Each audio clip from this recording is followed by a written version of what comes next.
right, Brianna, thank you so much. Hi, everyone. I'm Brooke Baldwin. You're watching CNN. We are following news out of Berlin, where police now say they arrested the wrong suspect. And now this manhunt is underway after that truck plowed through a crowd of shoppers at a busy Christmas market just about 24 hours ago. In the end, 12 people were killed, dozens more injured. Police did take someone into custody, but as we mentioned in a shocking admission today, it was the wrong guy. They revealed they had the wrong person in custody. It's actually not the driver. So this person has been set free. This means, of course, that the killer behind this chilling rampage is at large. The attack happened right around 8 o'clock Berlin time, so precisely this time yesterday. That tractor trailer dragging some people here as far as 80 feet. Let's begin in Berlin. CNN's Aaron McLaughlin is there live. Begin with how they got the wrong guy, and there was also a body in that truck. Hi, Brooke. Well, authorities now saying that it seems as though they arrested the wrong person, and they're citing a lack of forensic evidence that was found inside that truck cabin. They said essentially there's no forensic evidence at the moment tying the suspect to the truck itself. Now, this particular individual was arrested in the wake of the attack. He was arrested about a mile and a half away, described by authorities as an asylum seeker, probably, they said, from Pakistan. He's believed to have entered Germany December 31st, 2015. The entire time, though, he said that denied any involvement in the attack, and now it seems the evidence really backing that up. So that leaves authorities with any number of questions. They're saying they're looking at any and all possibilities, a possibility there could be one or more attackers involved, potential for accomplices as well. And they're urging people, members of the public, to remain vigilant and on the lookout. All right, Aaron, thank you so much. With me now, someone who witnessed this horrific attack, streamed this video of the aftermath and the confusion live on Facebook. He is Jan Holitzer, who joins me now. Jan, thank you so much for being with me. First, just take me, it was this time yesterday when this truck plowed through all those revelers at that market. Where were you? Hi, I was finishing my work and was on my way back home. And I passed the Christmas market on the other side of the street. And then I heard a big noise.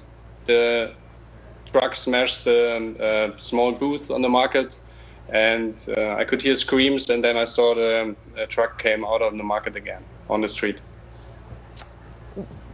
I can't imagine the screams, the crowds, the kids. What did you then do? I don't know about kids. I haven't seen kids. Yeah, I was shocked like the other people around. And yeah, you in the first moment you don't realize that this could be an attack, maybe an accident. Then in the other second you have the pictures in mind of Nice this year. It was also a lorry and a crowd, and in Berlin it was a lorry and a crowd, and then you realize slowly that it could be also an attack. I understand you had a friend and a colleague in Nice, and so that was part of, a journalistic instinct, pull out the camera and obviously very carefully, not showing certain faces, document what you were seeing. I want to go back though, Jan, to the news that law enforcement apparently had the wrong person, and it's essentially back to square one. Yeah, that's right, and it's really scaring that the driver of the truck is out there in Berlin. It is scary. Jan, thank you so much. I want to begin there with my panel. Joining me now, Michael Weiss, CNN contributor and co-author of ISIS Inside the Army of Terror, and Juliette Kayyem, CNN national security analyst and former Homeland Security Assistant Secretary. So great to have both of you on. And I mean, just in the last little bit, Juliette, we've just learned again that law enforcement, they've let who they thought was the driver go because of forensics or a lack of a match. It's Europe. You hop a train, you're gone. I'm just wondering how they find this person. Walk me through a manhunt. Okay, so, well, what they have now and what they only have now is eyewitness accounts. So at this stage, unlike last night, they're going to have to go back, talk to individuals who may have seen the driver. What was his race? What was his ethnicity? What did he look like? Was there one or two?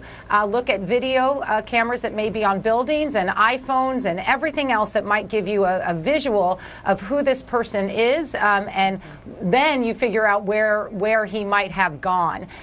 So it appears, just as compared to last night, and this is why we have to wait as the facts unfold, that the dead passenger may very well likely be the original driver who his employer, remember last night, was saying, I had lost contact with him. Right. So this is where the investigation goes. Eyewitness accounts, digital footprints, video cameras, and forensics, and it's a manhunt.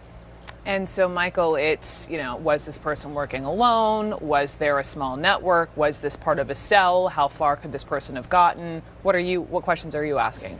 Yeah, those. And I mean, look, if it was the driver who was working for this Polish truck company, I mean, this is a guy who then crossed the border from a foreign country into Berlin, premeditated clearly, and then, got killed in the process of committing this act of mass murder.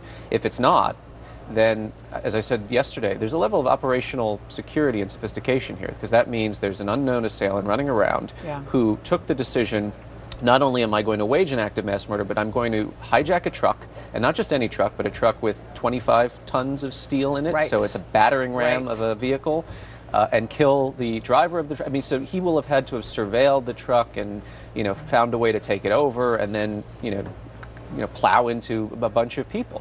That doesn't seem to me like some random, crazy, self-radicalized agent to me. That would suggest a level of planning, a level of, coordination.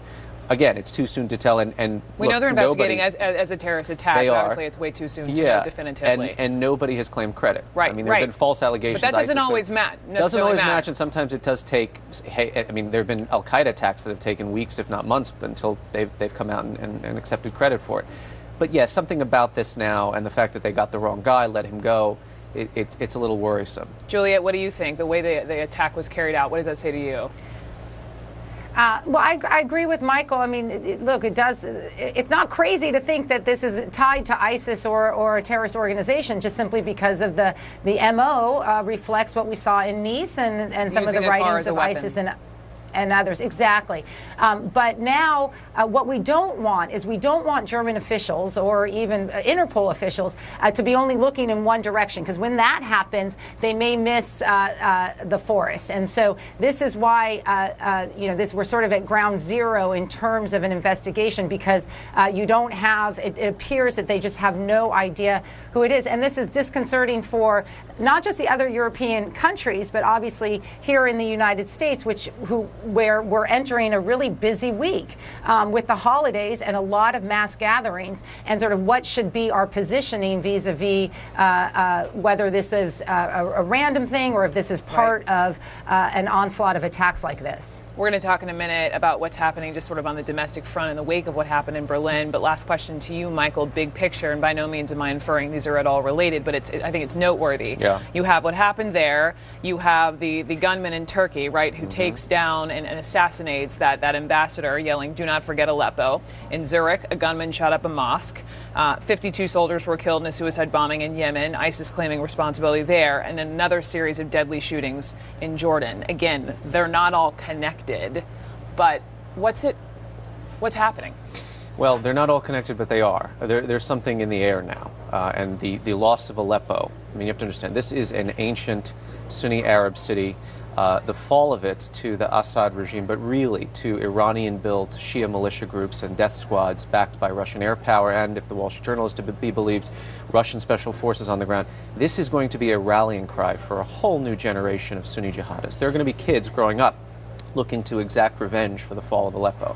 And it behooves an organization, my co-author Hassan and I wrote an article about this, that the fall of Aleppo had nothing to do with ISIS, and yet it's the greatest gift to ISIS. Because now they can say, look, our critics have always accused us, whenever we blow into town or we take over a city or a population center, we reap nothing but devastation and mayhem upon that city. The coalition bombs us, the regime bombs us.